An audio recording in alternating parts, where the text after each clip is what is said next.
Hello, this is the luckiest maths teacher in the world. Thank you so much for tuning into this video in which we will review everything you need to know about probability for our upcoming test. So probability is the area of maths dealing with random events. So that means events whose outcome is determined at least partially by chance. So when we're performing calculations in probability, what we do is we take those random events and we issue them a number between 0 and 1 to indicate how likely they are to occur. So an event with probability 0 is impossible, an event with probability 1 is certain to happen. So whenever you're asked to calculate the probability of something, your answer must always be between 0 and 1. It doesn't matter whether you write it as a fraction, decimal, or percentage, but just make sure you're never giving an answer that has probability like 1.5 or something like that, because that can't happen. So in probability, the maths itself is quite easy. You don't ever really have to do hard calculations. You're just, multiplying, adding, and the like. It's getting your head around the question. So really important that you read the questions carefully to understand exactly what they're saying. Now, the most basic formula for probability is given here. Even if you've never seen this before, you would have been using it. It just says the probability of an event is the number of ways it can occur over the total number of outcomes. This formula can be used whenever all of the outcomes are equally likely. So let's say I roll a normal 6-sided die. So the events 1, 2, 3, 4, 5, 6 are equally likely. So the probability that we get a 3, well, there's one way that can occur. There's 1 3 on the die and 6 outcomes in total. So that's the probability. Probability I roll an even number. Well, there are 3 ways this can occur. I can get a 2, a 4, or a 6. So 3 ways this can occur out of 6 in total. Now, if you're giving your answer as a fraction, make sure it's simplified. Of course, it's fine if you want to write it as a decimal, 0.5. All right, let's look at this one, a bit more tricky. We're finding the probability the number I roll is even and a multiple of 3. So it might actually help us to write the sample space. The sample space is just the list of all possible outcomes. So obviously these are the possible outcomes when you roll a die. So by the way, that's what this means here, NS number in the sample space. So let's go through one by one and decide which are even and a multiple of 3. Well, that's not. Now 2 is even but not a multiple of 3, and means it has to be both. The only number here that is even and a multiple of 3 is 6. That's the only one that satisfies both. So when you have an and question, it has to satisfy both. So there's one way this can occur. That's if I get a 6. And there's 6 outcomes in total. What about the probability that I get an even number or a multiple of 3? Well, here I include everything that's even, everything that's a multiple of 3, and I also include anything that's both. So in this case, I'm going to include 2, 4, and 6 because they're even, and I'm going to include 3 and 6 because they're multiples of 3. You can see that there are 4 ways that this can happen out of 6 in total. So once again, if you're giving your answer as a fraction, make sure it's simplified. All right, let's now look at unions and intersections. So unions and intersections relates to Venn diagrams and two-way tables. We use Venn diagrams and two-way tables when the question involves 2 sets. Sets are just collection of objects. It could be a set of people, set of numbers, whatever. So the kind of question for which we use a Venn diagram or two-way table is this. So in a class of 30 students, 10 have brown hair, 9 have green eyes, 17 have neither. So the point of using the Venn diagram or two-way table is just to display this information in a convenient way, and that will make probability calculations a lot easier. So when you have 2 sets, it really doesn't matter if you use a Venn diagram or two-way table. They literally do the same thing, just display information about 2 sets. So when you're drawing a Venn diagram, you must have this rectangle to be mathematically correct. Now you have 2 overlapping circles, 1 circle for each set. So the 2 sets here are A, which was green eyes, and B, which is brown hair. Now notice here, Of course, 10 plus 9 plus 17 is 36. How is it possible to have 36 when there are only 30 students? What that means is we've overcounted by 6. The only way this is possible is if I counted 6 people in the brown hair group and then again in the green eyes group. So however many you've overcounted goes in the middle. So there must be 6 people with both. Now, in this A circle, I need to have 9 with green eyes. I've already got 6 in the circle, so I need 3 more. Similarly, I need 10 in the brown hair circle. I've already got 6, so I need another 4. Now the 17 that have neither go outside. Notice that these numbers actually do add up to 30, so we know we've done something right. Now we could just as easily display this information in a two-way table. So a two-way table is 4 rows by 4 columns. There are 2 ways you can be. You can either have green eyes or not green eyes. That's what this dash here means. It means not green eyes. Or you can be someone with brown hair or not with brown hair. Now, two-way tables have both a row and a column for the total. So again, we overcounted in this example by 6. So there are 6 students that have both green eyes and brown hair. So that 6 goes there. So this cell here is A and not B. So these are the people that have green eyes but not brown hair. So that's 3 that goes there. Similarly, we're going to have 4 here and 17 there. Notice that these 4 numbers in the two-way table are the same as the 4 numbers in the Venn diagram. That's why they're displaying the exact same information. So we can fill out the totals as well. 6 plus 3, 7 plus 4, and so on. Once again, the numbers should add to 30 because there were 30 students in the class. So now that we've displayed this information in a convenient way, we can answer probability questions. So this first one says the probability of A or B. The probability that if I were to select someone at random from this class, they either have green eyes or brown hair. Now just be careful. When we have or, this symbol here means union, we include those students that have both. So as a general rule, when you're doing unions and intersection, if it's an or question, you have to get 3 numbers from the Venn diagram or two-way table. And if it's this one, which means and, you have to get 1 number. So for A or B, the 3 numbers we get are 3, 6, and 4. We add those together and obviously get 13. So 13 students have either green eyes or brown hair or both. And that's out of 30 in total. Once again, probability has to be a number between 0 and 1. So this here says probability of A and B. What's the probability if I select a student at random, they have both green eyes and brown hair?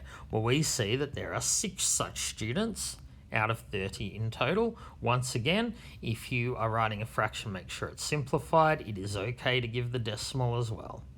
So this last question says probability of A or not B. So it's an or question. We're going to get 3 numbers from the Venn diagram. So the numbers we want everything in A and everything that's not in B. This just means either they have green eyes, which is these 9 people, or they don't have brown hair, and these 17 don't have brown hair. So 17 plus 6 plus 3 is 26. So there are 26 such students out of 30. Once again, we need to simplify the fraction. All right, this worded problem says, calculate the probability if a person with green eyes is selected at random, they do not have brown hair. So in this question, we are only we're restricting our attention to people that have green eyes. Now you can see there are clearly 9 people who have green eyes. So there are 9 choices of people that have green eyes. What is the probability that someone also doesn't have brown hair?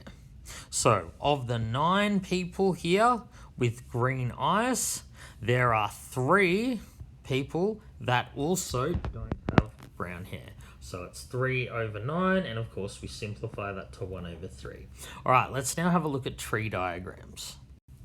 So just as you use two-way tables and Venn diagrams when you have multiple sets, you use tree diagrams when you have an event that occurs in multiple stages. like this one. Coin is tossed, die is rolled, calculate the probability that 4 is rolled or head is tossed. So here we have two stages. The first is the coin toss and the second is the die. Now, what we do with tree diagrams is simply use them to list all of the possible outcomes. Once again, that will make probability calculations easier. So firstly, we'll start with the coin. So you can get heads or tails.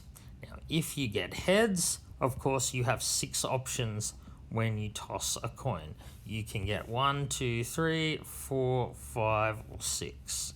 Similarly, when you get a tail on the coin, you can get a 1, 2, 3, 4, 5, or 6 on the die.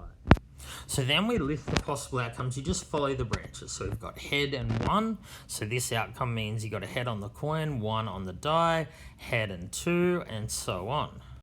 So we've listed all of the possible outcomes of this multi-stage experiment. Now, each of these is equally likely because heads and tails is equally likely, and when you roll the die, each of these is equally likely. So now we just need to go through and find the ones that satisfy a 4 is rolled or head is tossed. Remember, or includes both. So we include this one because a heads is tossed. Similarly, all of these are included because a heads is tossed. We also include this one because a 4 is rolled. And yes, once again, we include where both of them occurred. So you can see there are 12 equally likely outcomes here. Of those 12, 7 involve either a head being tossed, a 4 being rolled, or both. So it's simply 7 over 12 and we're done. All right, let's look at a bit more complicated example with a tree diagram. So in this example, we have a bag containing 4 strawberry, 3 grape, and 2 orange lollipops. We're going to pick 2 lollipops at random, one after the other, and then we're going to calculate the probability of picking 2 different flavors. Now, this is a multi-stage random event because we're going to pick a lollipop, there's a certain number of outcomes, and then we're going to pick another one where there are a certain number of outcomes. So we draw a tree diagram just to list all the possible outcomes. So on the first pick, we could get strawberry, grape, or orange. Then on the second pick, we could also get strawberry, grape, or orange. So we now write each of the possible outcomes. We follow the branches. So SS, we could get 2 strawberry, we could get a strawberry and a grape, and so on. Now, what makes this question a little more complicated than the previous is that these outcomes here are not equally likely to occur. You're more likely to pick 2 strawberries than you are 2 oranges because there were more strawberries in the bag. So when at each stage, each of these outcomes is not equally likely, what we do is we put their probabilities on the branches. So originally there were 9 lollipops, so your probability of getting a strawberry is 4 over 9. Probability of getting grape is 3 over 9, which is a third, and of orange it was 2 over 9. Now, in order to progress further with this question, we need to know whether or not the lollipops were picked with replacement. So with replacement means that if you pick a strawberry lollipop, it is replaced by another strawberry lollipop. That means that you still have a 4 over 9 chance of picking the strawberry the second go. When it's with replacement, the probabilities don't change. It's still 3 over 9, or a third, for a grape, and it's 2 over 9 for an orange. So we're after the probability of picking 2 different flavors. So we want these outcomes here and these outcomes here. So there's 6 outcomes. Now, how do we find the probability of each individual outcome? Well, this outcome here, for example, is saying we want to get a strawberry first go and a strawberry the second go. So as a general rule, when you're calculating you times the probabilities together, and when you're calculating or question, you add the probabilities to question. This is an and question. We want a strawberry and another strawberry. So we're going to multiply these 2 probabilities together, and we actually get 16 over 81. For example, for 2 grapes, we get a third times a third, which is 1 over 9. And for 2 oranges, it's 2 over 9 times 2 over 9, which is 4 over 81. Now just be careful when you are calculating probabilities. Sometimes it's easier to calculate the probability that the event does not happen and subtract that from 1. They're called complementary events. It's actually a lot easier to calculate these 3 probabilities than calculate these 6. So the probability that you pick 2 of the same flavor, you get either 2 strawberries or 2 grapes or 2 oranges. Because it's an or, we simply add these together. The probability of picking this or this or this is those 3 added together. So adding those together is 29 over 81. Now, because probabilities always add to 1, just like percentages add to 100, that means the remaining ones here, they must have a combined probability, if I were to add them up, of 1 minus 29 over 81, which is 52 over 81. So that's the probability of picking 2 different flavors. It's 1 minus the probability you don't pick 2 different flavors. So just be aware, if you've got a lot of things to calculate, there might be an easier way to do it. It might be easier to calculate the probability the event doesn't happen and subtract from 1. So that was performed with replacement. Now let's have a look at what would happen if it was picked without replacement. So if picked without replacement, that would mean that if you, say, picked a strawberry the first go, you would have fewer strawberries to pick the second go. You take a lollipop out of the bag, but you don't put one back in. So how would the question change? How would our answer change? We'd still have the same possible outcomes here, but their probabilities would be different.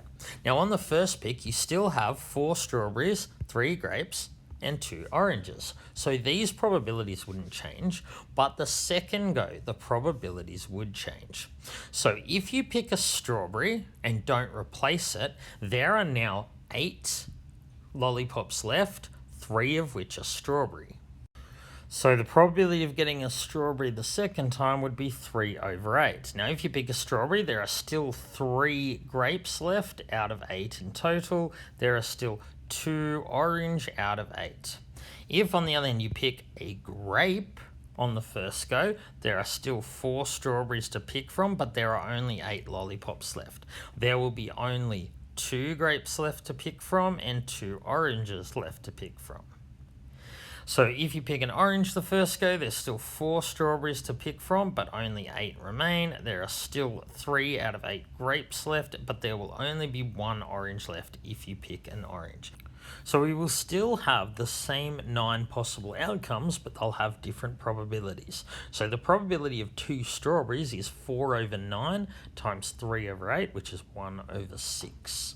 The probability of 2 grapes is 1 over 3 times 2 over 8, or 1/12, and the probability of 2 oranges, 2 over 9 times 1 over 8 is 1 over 36. So the probability that you get 2 of the same flavor is 1 over 6 plus 1 over 12 plus 1 over 36. So adding up these 3 numbers, we get 10 over 36 or 5 over 18. So that's the probability that we get 2 of the same. So the probability that we get 2 of a different flavor is simply 1 minus 5 over 18. Final answer, 13 over 18. All right, one more thing to show you, which is tables. So tables are an alternative to tree diagrams, but you can only use them when all outcomes are equally likely, and you can only use them when there are 2 stages, not more than 2. But this is an example for which we could use a table. So 2 4-sided dice are rolled. Calculate the probability that the sum is between and including 5 and 7. So here the 4-sided dice have numbers 1, 2, 3, 4, each of which is equally likely. So what we could do is draw up a table here to list all of the possible outcomes. So remember that the point of a tree diagram, like the point of a table, is simply so we can list all of the possible outcomes and make probability calculations easier. So on the first die, you can get 1, 2, 3, 4. On the second, you can get 1, 2, 3, 4. So let's list all the outcomes. So this will be a 1 and a 1, 1 and 2, and so on. So we've listed each of the 16 possible outcomes. Now what we need to do is go to the table, and I'm going to highlight every outcome that satisfies the sum is between and including 5 and 7. So I would include this one here because its sum is 5. Remember, between and including 5 and 7 means I include 5 and I include 7. Each of these outcomes being highlighted has a sum either 5, 6, or 7. Of course, I don't circle or highlight this one here because its sum is 8. So you can see very clearly that I have highlighted 9 such outcomes. There are 9 ways that this can occur out of 16 outcomes in total. If you want to write it as a decimal, that's fine too, but 9 over 16 is the final answer. Alright, thank you so much for tuning into this video. This has been the luckiest maths teacher in the world. Have a great day.